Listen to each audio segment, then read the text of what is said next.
নমস্কার দর্শক বন্ধু।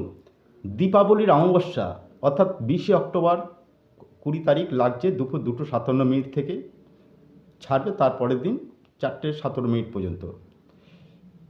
এই দিন এই সময় বা রাত 12টার পরে কিন্তু অনেক তান্ত্রিক ক্রিয়া হয়।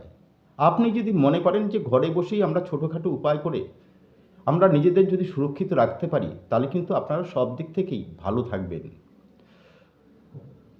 যারা মনে করছেন যে আপনারা খুব মোটামুটি একটা ভালো জায়গায় আছেন, পাশাপাশি লোক আপনাদের সহ্য করছে না, সবাই হিংসা করছে, তাহলে কি করবেন?